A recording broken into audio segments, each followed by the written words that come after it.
আজ পবিত্র ঈদুল আজহা। ঠিক ঈদুল আজহার আগ মুহূর্তে ঈদের নামাজের যে প্রস্তুতি সেটি আমরা দেখাতে এই মুহূর্তে সরাসরি যুক্ত রয়েছি জাতীয় মসজিদ বাইতুল মোকাররম মসজিদের দক্ষিণ গেটের প্রাঙ্গণ থেকে। ঠিক আমরা এই মুহূর্তে রয়েছি এবং দেখতে পাচ্ছেন যে প্রবেশ পথের যে গেটগুলো রয়েছে এবং সেখানে কঠোর নিরাপত্তা ব্যবস্থা জোরদার করা হয়েছে এবং আমরা দেখতে পাচ্ছি যে ঠিক এই মুহূর্তে বাইতুল মোকাররমের যে দক্ষিণ গেটটি রয়েছে এবং দক্ষিণ গেটের প্রবেশ পথ এরিয়ার মধ্যে এবং সিকিউরিটি গেট রয়েছে এবং সেখানে র্যাব পুলিশ সদস্য মোতায়েন করা হয়েছে। বাইতুল মোকাররম মসজিদের প্রবেশ পথে নিরাপত্তা ব্যবস্থা জোরদার করা হয়েছে। আমরা দেখতে পাচ্ছি যে ধীরে ধীরে মুসল্লিদের কিন্তু চাপও বাড়ছে এবং মুসল্লিরা বাইতুল মোকাররম মসজিদের প্রাঙ্গণে কিন্তু তারা প্রবেশ করছেন এবং ঠিক পুরো এরিয়ায় দেখতে পাচ্ছেন যে পুলিশ সদস্য এবং র্যাব সদস্য যারা রয়েছেন এবং মসজিদের প্রবেশ পথে কিন্তু তাদেরকে নিয়োজিত রাখা হয়েছে এবং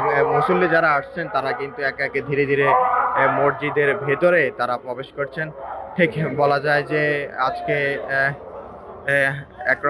ঠিক আজকে ঈদুল আজহার যে ঈদ এবং ঈদের আনন্দ ভাগাভাগি করে নিতে ঠিক বাইতুল মোকাররম মসজিদে ঈদের প্রথম জামাতটি অনুষ্ঠিত হয়।